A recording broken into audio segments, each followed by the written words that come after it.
minutes before going out. We've had 3 incredibly rich papers. To remind you, Yishai spoke about the emergence of the concept of the Goy in Paul's, of the rabbinic concept of the Goy in Paul's writing, and then we got 2 perspectives of Goyim looking in at the parting of ways within pagan Rome, looking at and administering Christianity and Judaism, and then a different group of Goyim, we should say, telling the story in their terms. So if could I ask Yishai and Martin to join Moshe here, and if there are any questions to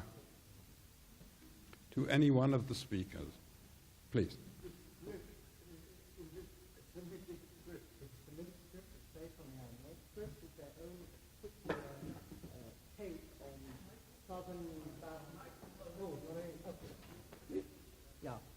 I was asked about the script. What you're seeing here is the very cursive script, but the script of the Mandean literature is based on an Aramaic script of southern Persia. There are many texts that have not yet been published that hopefully we're going to work on, and from southern Babylonian Aramaic. And these people adopted that script and developed it, probably around about the 3rd, 4th centuries.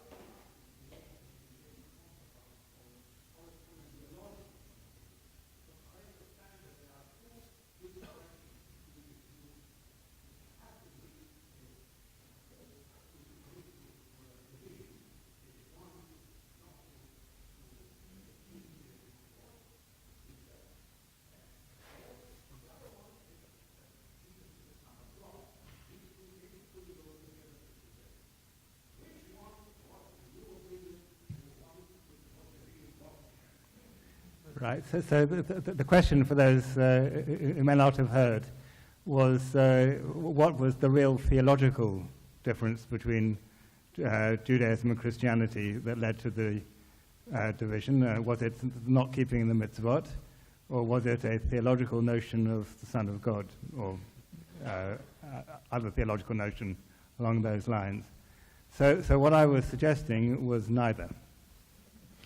The reason for that is that deciding precisely how you should keep the mitzvot was so varied in the late Second Temple period, in which the extreme example, which I didn't bring on the handout, are the so-called extreme allegorists referred to by the Jewish philosopher Philo in the middle of the 1st century. And Philo, people will know, insisted that the laws in the biblical texts have a very important allegorical, symbolic meaning, along with their literal meaning. But in one passage only, that is preserved, he attacked those Jews who said that only the symbolic meaning mattered, and that there was no need to do anything practical. It's a very important passage. It's important because he's not saying these guys are not Jewish. He's not saying they're not keeping the law.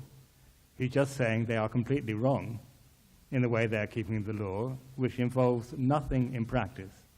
So when the son comes to the 8th day after birth, their way of keeping the laws of circumcision are to take the symbolic meaning of the circumcision laws, which are to keep your passions under the control of reason.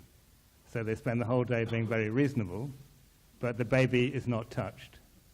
And it goes into other examples of the Sabbath, and interestingly, the extreme example is of sacrifice in the temple. If you only take the symbolic meanings, you're not even going to sacrifice in the temple.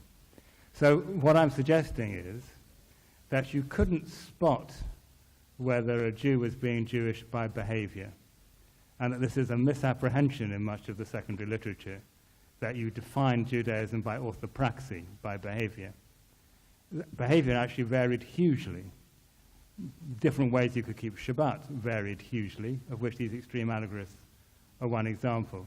The extraordinary fact is that this information about extreme allegorists was preserved by Christians who preserved Philo's writings about the allegorical interpretation of the law to do precisely what the extreme allegorists were doing, namely to take the symbolic meaning and to ignore the practical meaning. So we don't know why the scribe copied it out. He should have refused to go on copying. So I don't believe you can do it by behavior, and I don't believe you can do it by theology either. That the varieties of theology that we have in the late Second Temple period are so immense across the different types of Judaism that it's difficult to see why you'd say somebody was not Jewish because of their views, as opposed to just wrong. That's not difficult. Sadducees were wrong. Pharisees were wrong. That doesn't mean that you say they're not Jews. And that's what I find impossible to understand. Instead that one should look for something much more practical and social as the reason for the division.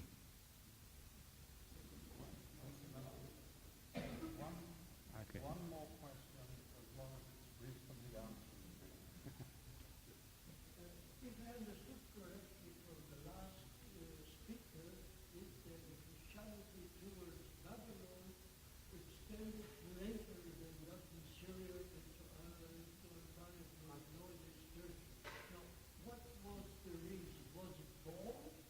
And if so, what did he say that they called all pastors and the people who moved a little bit more east? Now you're taking me out of my area of expertise, but from everything I've read, it's generally regarded that Christianity reached very early it reaches northern Syria, and what's today southern Turkey, northern Syria, and about the 4th or 5th centuries more it starts to spread south. And there is debates about whether people have written about this, in the 4th or was it the 5th century it reaches the areas of large Jewish population in the south. Why? I'd have to ask an historian of... I don't know. That I can't answer. But historically, it's generally regarded about the 4th or 5th century that Christianity starts to make deeper inroads into the southern parts of Babylonia, at least according to the materials that I've read.